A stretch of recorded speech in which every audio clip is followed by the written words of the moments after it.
Okay, ये तो हम लोग कर लिए थे ना कल, ट्यूबरक्लोसिस डे एंड ऑल। बस एक छोटा सा स्पोर्ट्स से रिलेटेड वीडियो बचा हुआ था। हाँ, तो इसको बस थोड़ा सा देख लेते हैं।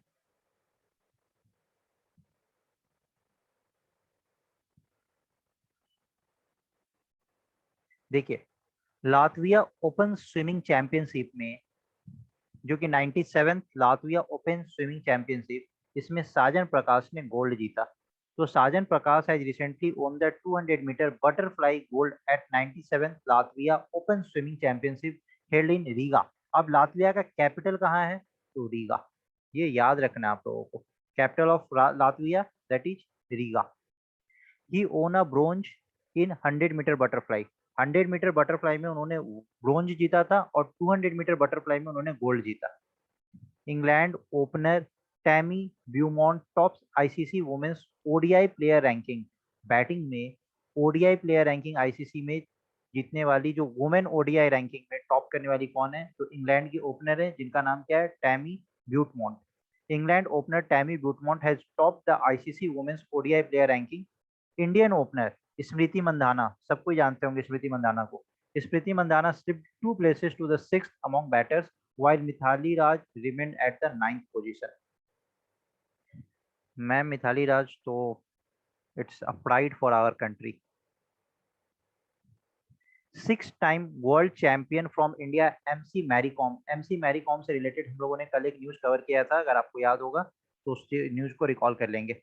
MC Maricom has been picked as the chairperson of the International Boxing Association Champions and Veteran Committee. तो इंटरनेशनल बॉक्सिंग एसोसिएशन AIBA का अभी चेयरपर्सन किसको अपॉइंट किया गया है? तो MC मैरीकॉम को अपॉइंट किया गया है।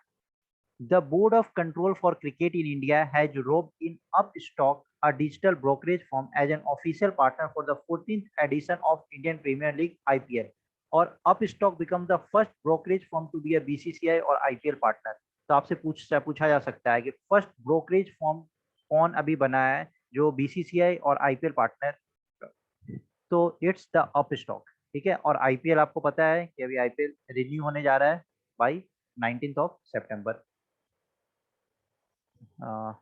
माई वॉइस इज ब्रेकिंग। क्या वॉइस में कुछ प्रॉब्लम आ रही है?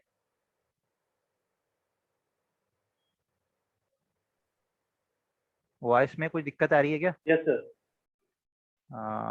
लेट्स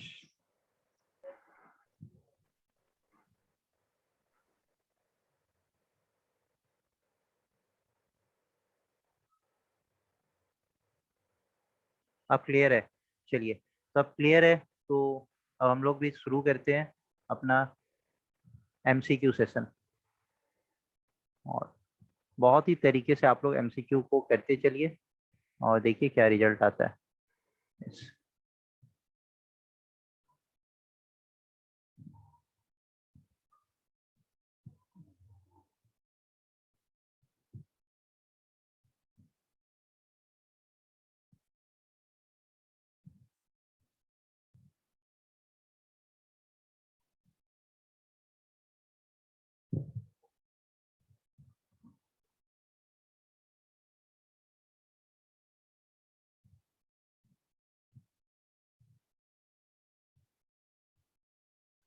चलिए, आराम से पढ़िए, नहीं समझ में आ रहा है सोचिए क्या है, फिर आंसर करने का कोशिश करिए। क्या मेरी वॉइस आप लोगों तक नहीं पहुंच रही है? Am I not Audible?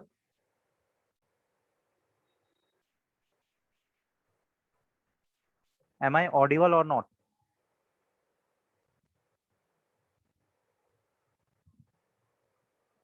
Now sir you are audible. Okay.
Okay, ठीक है, आप लोग सब कोई आंसर कर रहे हैं। सबसे पहले ये देखते हैं कि ये अर्बन नॉन मैनुअल एम्प्लॉय का क्या मतलब होता है। ये सीपीआई इंडेक्स होता है, ठीक है। तो सीपीआई इंडेक्स के लिए अर्बन नॉन मैनुअल एम्प्लॉय का बात किया जा रहा है यहाँ पे।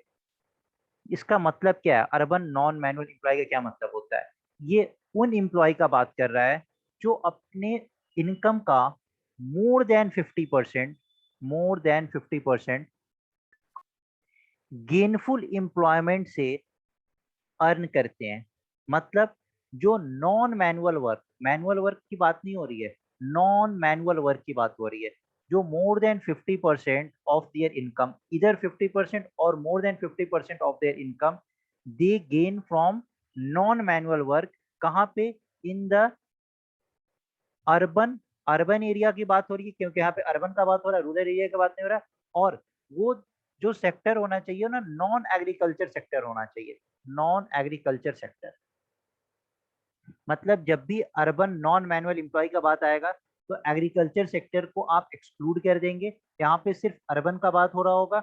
और नॉन मैनुअल वर्क की बात नहीं हो रही होगी। जो नॉन मैनुअल वर्क है उससे मोर देन 50% वो अपने इनकम को जनरेट करते होंगे, उन्हीं को बोलते हैं अर्बन नॉन मैनुअल एम्प्लॉय। इनका जो सीपीआई होता है, इनका सीपीआई रिलीज किया जाता है, किसके द्वारा रिलीज किया जाता है? तो सीएसओ के द्वारा रिलीज किया जाता है, सेंट्रल स्टैटिस्टिकल ऑर्गेनाइजेशन के द्वारा इनका रिलीज किया जाता है सीपीआई, कंज्यूमर प्राइस इंडेक्स। ये जो सीपीआई है, कंज्यूमर प्राइस इंडेक्स, इसका यूज क्या है? अर्बन नॉन मैनुअल एम्प्लॉय के लिए इस तरीके से रिलीज क्यों किया जाता है? क्योंकि जो स्टेट गवर्नमेंट होते हैं, जो पब्लिक और प्राइवेट अंडरटेकिंग होते हैं, वो सब तो अर्बन नॉन मैनुअल एम्प्लॉय के अंदर काउंट होते हैं।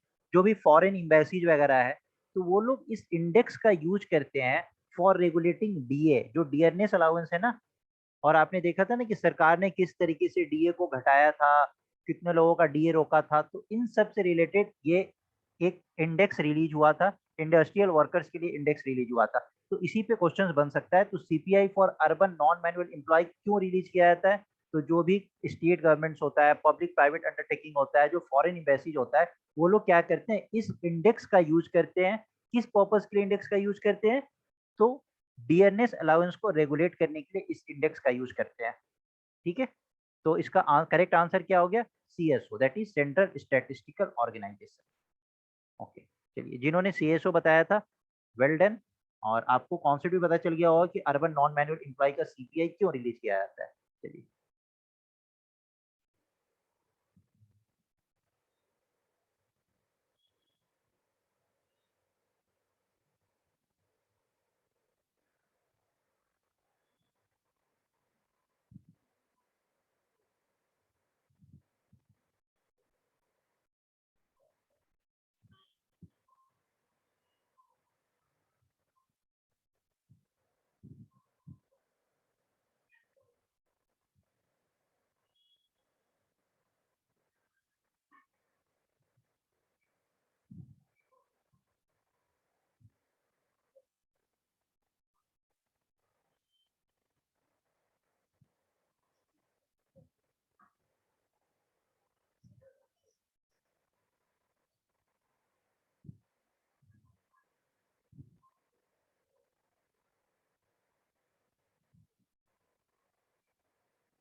ठीक है, आप लोग पढ़े होंगे कि गवर्नमेंट ने अभी एक नया सोशल मीडिया रूल्स लाया था। क्यों लाया था? To curb its misuse. जो ये मिसयूज हो रहा था ना, उसको कम करने के लिए लाया था। अब इस मीडिया रूल में ऐसा क्या था? तो लेट्स सी। चलिए एक बार आप लोग सब कुछ पढ़िए, थोड़ा सा आंसर करिए, फिर देखते हैं।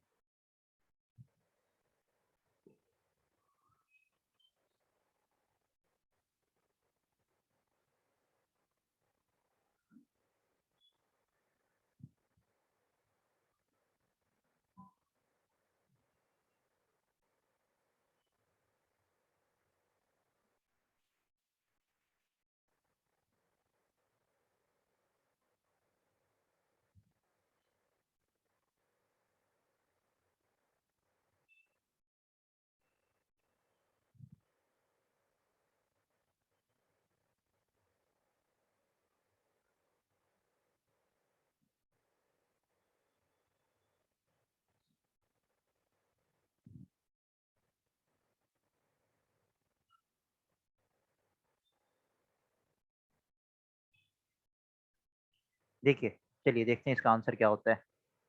ओके, सबको ही आंसर कर रहे हैं। Not sure, I guess two only C B. Let's see the correct answer for this question. I don't know कितने लोगों ने पढ़ा है, but the information technology guidelines for intermediaries and digital media ethics rule 2021 काफी ये important है। और इस तरह के क्वेश्चंस एमसीक्यू के फॉर्म में आपको पूरा कॉन्सेप्ट ही मैं अभी समझा देता हूँ कि क्या आया था। देखिए, ये जो रूल आया था ना, इसमें इंटरमीडियरी जो है ना, इंटरमीडियरीज को क्या कहा गया है? उनको रिकॉग्नाइज किया है as a social media intermediaries. Social media intermediary.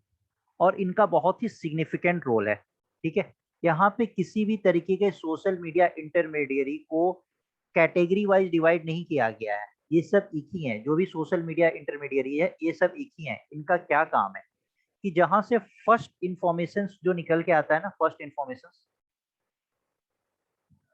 तो वो इंफॉर्मेशन का जो ओरिजिनेटर होता है ना, उनको आइडेंटिफाई करना।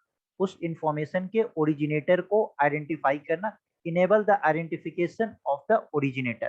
ठीक है, ऑफ द इंफॉर्मेशन, जो इंफॉर्मेशन निकल के आता है। तो यहाँ पे फर्स्ट स्टेटमेंट क्या बोल रहा है? This rule divide social media intermediary into two categories. तो नहीं, ऐसा कोई कैटेगरी यहाँ पे नहीं बना था। जो इंटरमीडियरी है उन सबको सोशल मीडिया इंटरमीडियरी में डाला गया। और उनका पहला रोल क्या है कि जो इन्फॉर्मेशन है, इन्फॉर्मेशन का जो फर्स्ट ओरिजिनेटर है, उनके आइडेंटिफिकेशन को इनेबल करना। ठीक है। दूसरा क्या है कि जो भी सोशल मीडिया प्लेटफॉर्म्स पे इस तरीके का जो इन्फॉर्मेशन पास होता है, तो इंटरमीडियरी को क्या करना है कि अगर कोर्ट का ऑर्डर आता है कि ऐसा कुछ अनलॉफुल है, अनलॉफुल है, जिस इंफॉर्मेशन को आपको हाइड करना है, एक्सेस नहीं करवाना है, डिजेबल करना है, तो विद इन 36 आवर्स ये इंटरमीडियरी जो होगा उस इंफॉर्मेशन को डिजेबल करेगा। किसी भी तरीके का अनलॉफुल इंफॉर्मेशन होगा, उस इंफॉर्मेशन को विद इन 36 आवर्स उसको डिजेबल करना है। क्योंकि ये इंटरमीडियरी का काम क्या है कि वो जो फर्स्ट इंफॉर्मेशन जहां से ओरिजिनेट हो रहा है, उस इंफॉर्मेशन का ओरिजिन कहाँ से आ रहा है उसका पता लगाना। तो वो पता लगा चुका है। ठीक है। अब अगर वो इंफॉर्मेशन अनलॉफुल है, तो कोर्ट के ऑर्डर के बाद क्या किया जाएगा? उस इंफॉर्मेशन को हाइड कर दिया जाएगा। ये जो एथिक्स कोड जो आया है, ये क्यों आया? ऐसा ऑर्डर क्यों आया है? ताकि जो सिक्योरिटी ऑफ द स्टेट है ना, सिक्योरिटी ऑफ द स्टेट, ये हमारा थ्रेटन ना हो। जो हमारा फॉरेन नेशन से जो फ्रेंडली रिलेशन है, वो हमारा थ्रेटन ना हो। जो पब्लिक ऑर्डर है, वो हमारा हैम्पर ना हो। तो इस कारण से गवर्नमेंट ने ये एक तरीके का ये रूल्स लाया है।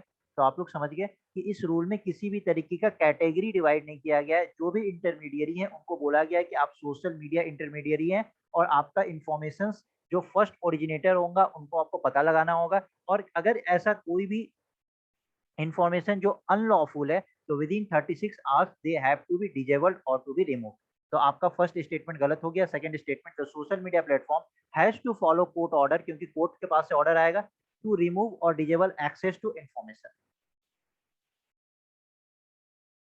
सो इसका स्टेटमेंट क्या करेक्ट हुआ? From the option choose the correct answer. तो two only, B is the correct answer. चलिए,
अभी हम लोग सब पढ़ेंगे, जीवीए क्या होता है, जीडीपी क्या होता है, इन सब के बारे में अभी हम लोग डिस्कशन करेंगे, अच्छे से करेंगे डिस्कशन।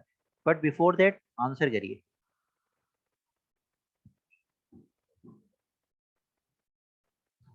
सर जरा ऑप्शन सी और डी क्या है? ओके ओके, थोड़ा सा ये।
चलिए, बहुत टाइम हो गया, let's see the correct answer.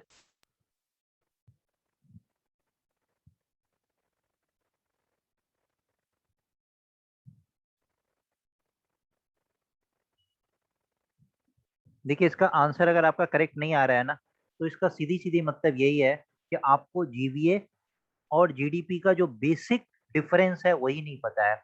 अगर आपको सिर्फ बेसिक डिफरेंस पता होता है ना, तो इस क्वेश्चन को आप करेक्ट कर दिए होते, लेकिन आपको बेसिक डिफरेंस ही नहीं पता है जीवीए और जीडीपी के बीच का।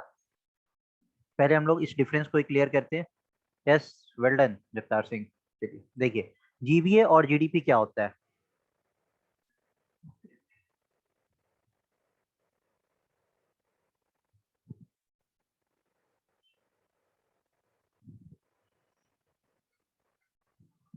GVA that is gross value added. इसका मतलब कभी आपने सोचा कि ये जीवीए ग्रॉस वैल्यू एडेड का क्या मतलब है?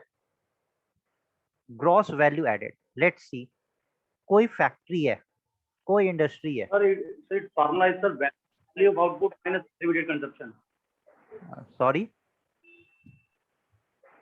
सर ग्रॉस वैल्यू एडेड का सर फार्मूला है हमारा sir, value of output minus intermediate consumption.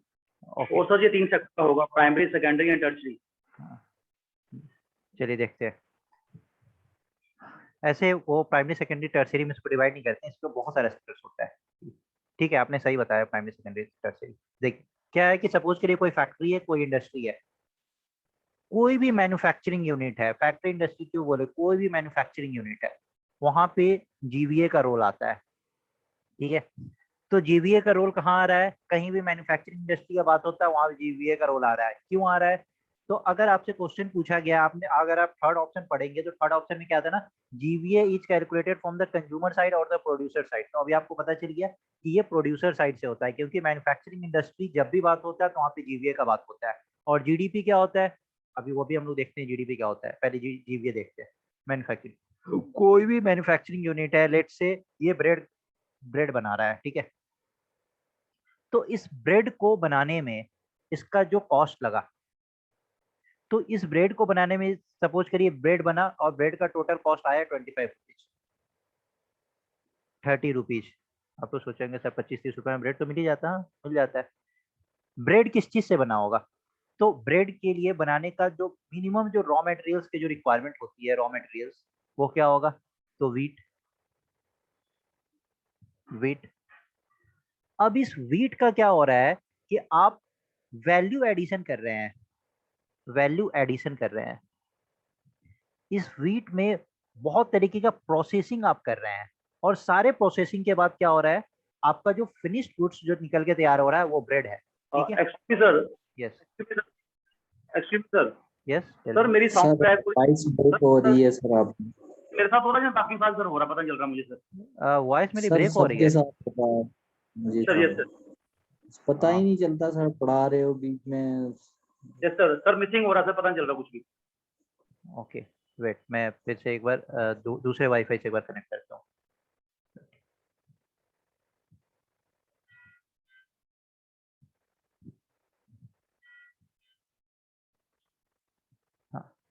अगर अभी भी ब्रेक होगा ना तो आप लोग फिर बताना, ठीक है? अभी क्लियर है? Yes sir, yes sir. Clear है, ठीक है, चलिए। तो मैंने दूसरे वाईफाई, यस, चलिए ठीक है, मैं फिर से बता रहा हूँ, डोंट वरी।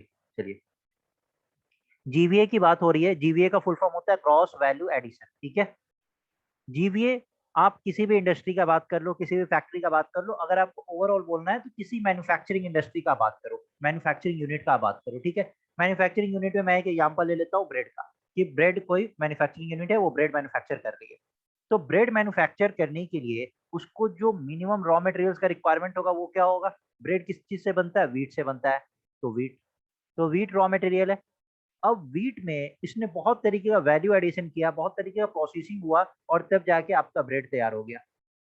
लेट से इस व्हीट का जो कॉस्ट था वो 5 रुपया, 1 kg का, हाफ kg का, इससे आपने एक पैकेट ब्रेड बनाया, जो भी एक पैकेट ब्रेड का यहाँ पे बात कर रहे हैं, तो 5 रुपए का व्हीट आपने लिया और 30 रुपीज का आपने ब्रेड बना दिया। तो अब आप देख रहे हो कि इस व्हीट में आपने बहुत तरीके का प्रोसेसिंग किया होगा। पहले इस व्हीट को आप लेके आए होगे घर पे, उसके बाद सॉरी मैन्युफैक्चरिंग यूनिट वाले अपने घर पे मतलब इंडस्ट्री में लेके गए होंगे। उसके बाद क्या किए होंगे? तो इसको कहीं पे फ्लोर मिल पे जाके उसका आटा बनाए होंगे। फिर उसके बाद उसको गूँथे होंगे, फिर तरह तरीके के इसमें प्रोसेसिंग होता है होगा, और हर स्टेप पे क्या हो रहा है? कुछ ना कुछ वैल्यू एडिशन हो रहा होगा। इस व्हीट से पहले फ्लोर बना, तो ये जो फ्लोर बना, ये ये अगर व्हीट 5 रुपए का था तो फ्लोर 8 रुपए का होगा। फिर ऐसे ही फ्लोर से क्या होगा? इसका ब्रेड का कुछ इसको मिक्स करके पानी और मैदे के साथ कुछ मिक्स करके फिर उन्होंने कुछ और क्रिएट किया होगा। ऐसे पूरा प्रोसेसिंग के साथ ये ब्रेड बन रहा है ना। तो आप देखो कि जब रॉ मटेरियल्स में आप वैल्यू एडिशन करते हो, जब टोटल प्रोसेसिंग करते हो, जो आपको फिनिश्ड गुड्स मिलता है ना, तो कितना वैल्यू एडिशन होता है ना, इसी को बोलते हैं GVA, gross value addition. Total gross मतलब कि जितना वैल्यू एडिशन आपने इस रॉ मटेरियल्स में किया, इसी को बोलते हैं जीवीए। जीवीए जो होता है ना, ये हमेशा कंज्यूमर साइड से होगा, नहीं होगा कंज्यूमर साइड से। क्यों नहीं होगा? क्योंकि जीवीए का बात कौन, वैल्यू एडिशन कौन करेगा? कंज्यूमर करेगा क्या? नहीं ना, प्रोड्यूसर। प्रोड्यूसर करेगा ना। जब भी मैन्युफैक्चरिंग यूनिट का बात होगा तो अभी आप थर्ड स्टेटमेंट जैसे ही आप इसका पढ़ेंगे, आपका ऑप्शन ऐसे ही सही हो जाएगा। अभी हम जीवीए के बारे में और भी देखते हैं, ठीक है? तो यहाँ पे प्रोडक्शन यूनिट है। अब जब जीवीए की बात होती है ना, तो 3 तरीके का बात होता है। एक होता है ना हमारा मार्केट प्राइस, एक होता है हमारा बेसिक प्राइस, और एक होता है हमारा फैक्टर कॉस्ट। अब ये 3 तरीके का अलग-अलग कॉस्ट है। Market price, basic price and factor cost, ये है क्या? तो लेट्स सी ये तीनों है क्या। चलिए, फैक्टर कॉस्ट।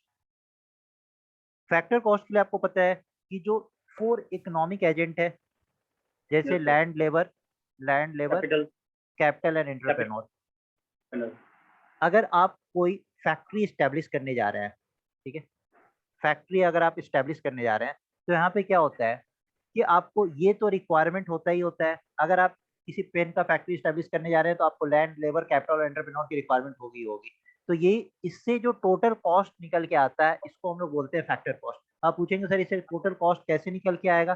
तो लैंड, अगर आपको कोई फैक्ट्री स्टैब्लिश करना है तो इस लैंड का आप रेंट देंगे, यस इस सर। लेबर को आप वेजेस देंगे, ये सैलरी। कैपिटल जो आप मशीन्स वगैरह लेके आते हैं इस पे इंटरेस्ट होता है, ठीक है? और एंटरप्रेन्योर को प्रॉफिट होता है। इसी टर्म्स में इसको बोला जाता है। ये चारों तो मनी फॉर्म है ना। तो अगर आपने कोई पेन बना लिया, लेट से एक आपने पेन बनाया, और पेन बनाया तो मैं आपसे पूछूंगा कि इसका प्राइस क्या है? आप बोलोगे कि सर मैं भी अच्छे से इकोनॉमिक्स पढ़ के आया हूँ, कौन सा प्राइस जानना है आपको? बेसिक प्राइस, फैक्टर कॉस्ट या मार्केट प्राइस? तो मुझे लगेगा कि आप तो अच्छे से पढ़ के आए हो, तो मैं पूछूंगा नहीं नहीं, आपको जो कॉस्ट लगा, क्योंकि आप तो मैन्युफैक्चरिंग यूनिट हो, आपको जो बनाने में लगा, तो आप बोलोगे अच्छा सर आप फैक्टर कॉस्ट पूछ रहे हो, मतलब जो टोटल मुझे लैंड, लेबर, कैपिटल, एंटरप्रेन्योर में जो खर्च लगा। अगर आपने सपोज करिए कि टोटल आपको खर्च लगा 1000 रुपए का, और पेन का क्रिएशन हुआ 100 पेन का, तो आपका जो कॉस्ट लगा एक पेन का वो कितना है? 10 रुपीज। तो that 10 rupees is a factor cost, ठीक है? अब क्या होता है कि एक होता है प्रोडक्ट टैक्स और दूसरा होता है प्रोडक्शन टैक्स। बार बार आप लोग इस चीज को देखते होंगे, पता नहीं कितना आपने जानते हो, आप नहीं जानते हो, बट अभी हम लोग समझते हैं। प्रोडक्ट टैक्स और प्रोडक्शन टैक्स देखने में लगता है कि दोनों एक ही है, लेकिन दोनों एक नहीं होता है, ठीक है? इसी तरीके से होता है एक प्रोडक्ट सब्सिडीज Yes, sir. और एक होता है प्रोडक्शन सब्सिडीज। तो ये भी दोनों एक नहीं होता है।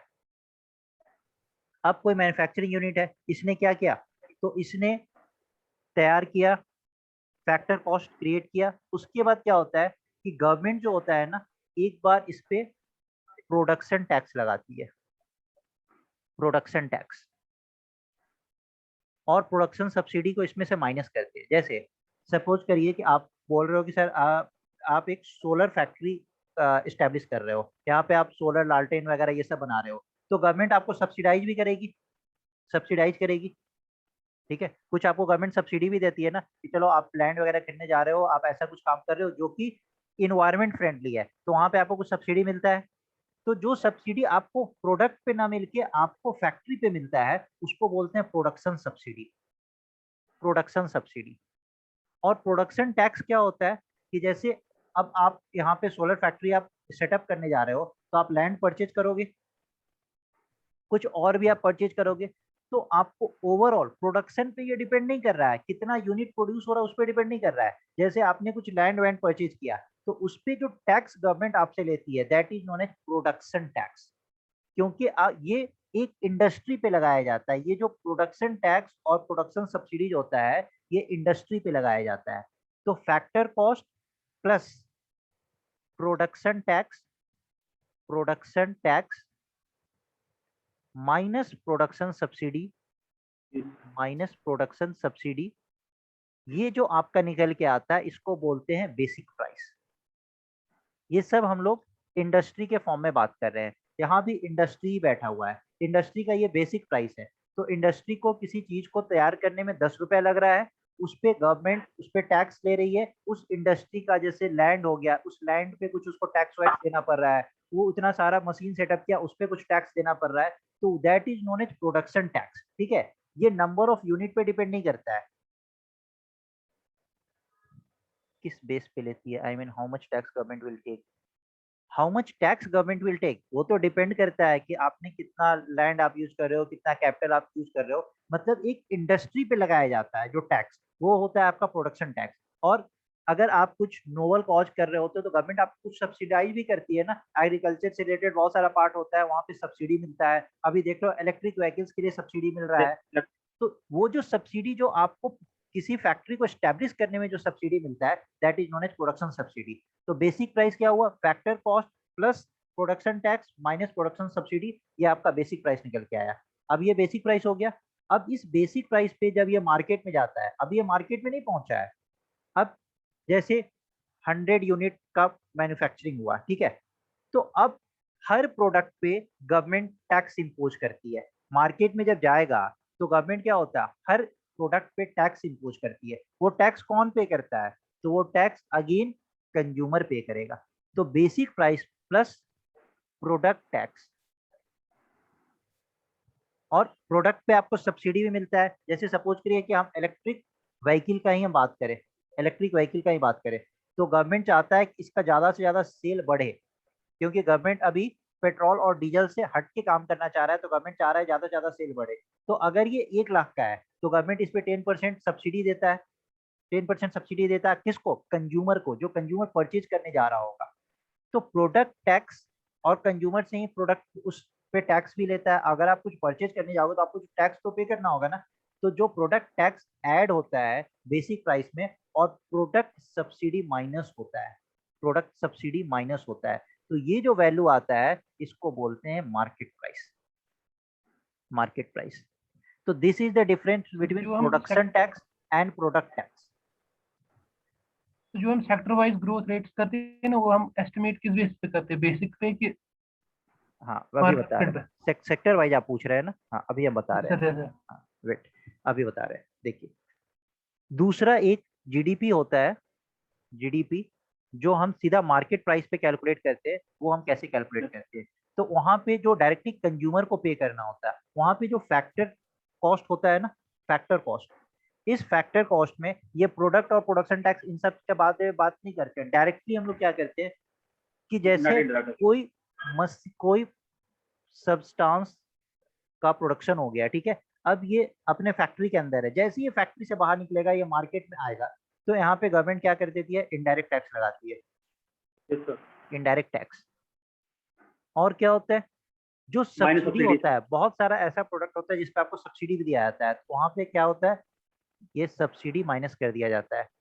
तो ये डायरेक्टली क्या निकल के आता है, आपका मार्केट प्राइस। तो मार्केट प्राइस दो तरीके से निकल के आता है, एक बेसिक प्राइस के थ्रू, और दूसरा फैक्टर कॉस्ट में डायरेक्टली इनडायरेक्ट टैक्स ऐड कर दिया और सब्सिडी को माइनस कर दिया, that is your market price. ठीक है। अब जीडीपी और जीवीए में डिफरेंस क्या है, तो देखिए, जो जीवीए है, ग्रॉस वैल्यू एडेड, इसमें क्या होता है कि हम लोग सेक्टर्स का बात करते हैं, ये हर सेक्टर्स के लिए होता है। जैसे ब्रेड हमने बनाया, तो ब्रेड का एक मैन्युफैक्चरिंग यूनिट होगा, वहां का एक सेक्टर्स होगा। जैसे आपने बताया कि प्राइमरी सेक्टर, सेकेंडरी सेक्टर और टर्शियरी सेक्टर, उसको आपने ओवरऑल डिसाइड कर दिया, लेकिन इतना इजी नहीं होता है जीवीए, इसलिए हम लोग जीवीए पे बहुत ज्यादा फोकस नहीं करते हैं। जीवीए का जो यूज होता है ना, वो क्यों यूज किया जाता है, तो यहाँ पे सेक्टर वाइज ब्रेकडाउन है। ठीक है, सेक्टर वाइज ब्रेकडाउन है।